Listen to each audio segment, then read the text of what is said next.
Jumble കാടിന്റെ നടുവിൽ max എന്ന വളരെ കൗശലക്കാരനായ ഒരു കുരങ്ങൻ താമസിച്ചിരുന്നു.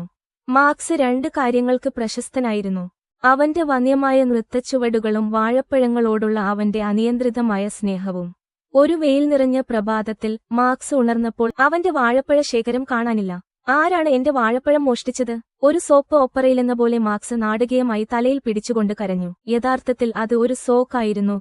അവൻ പെട്ടെന്ന് തന്റെ ഡിറ്റക്റ്റീവ് തൊപ്പി ധരിച്ച് കാട്ടിലെ മൃഗങ്ങളെ ചോദ്യം ചെയ്യാൻ തുടങ്ങി. അവൻ പെന്നി എന്ന തത്തയുടെ അടുത്തേക്ക് പോയി. പയർ വിതറൂ പെന്നി, അല്ലെങ്കിൽ ഞാൻ പറയണോ? വാഴപ്പഴം വിതറൂ, ഞാൻ പടക്കം മാത്രമേ കഴിക്കൂ, പെന്നി ദേഷ്യത്തോടെ പറഞ്ഞു. മാക്സ്: ഞാൻ നിരപരാധിയാണ്. അടുത്തത് ഗാരി എന്ന ജിറാഫായിരുന്നു. ഗാരി: ഉയരമുള്ള കഥ പറയുന്നവനെ, ഇന്നലെ രാത്രി നീ എവിടെയായിരുന്നു? ഞാൻ ഒരു മരത്തിൽ കുടുങ്ങി. വീണ്ടും എങ്ങനെയോ കഴുത്ത് ശാഖകളിൽ കുടുങ്ങിയ ഗാരി പറഞ്ഞു. ഒടുവിൽ മാക്സ് കാൾ എന്ന മുതലയെ മൂലയിൽ പിടിച്ചു. അവന്റെ പല്ലുകളിൽ സംശയാസ്പദമായ വാഴത്തൊലി കുടുങ്ങി. കാൾ: നീ വാഴപ്പഴം കൊള്ളക്കാരൻ. കാൾ കണ്ണു ചിമ്മി. ഇല്ല ഇല്ല ഇല്ല, ഞാൻ വഴുതി ഒരു വാഴപ്പഴ ട്രക്കിൽ വായ തുറന്നിരുന്നു. മാക്സ് അത് വാങ്ങിയില്ല.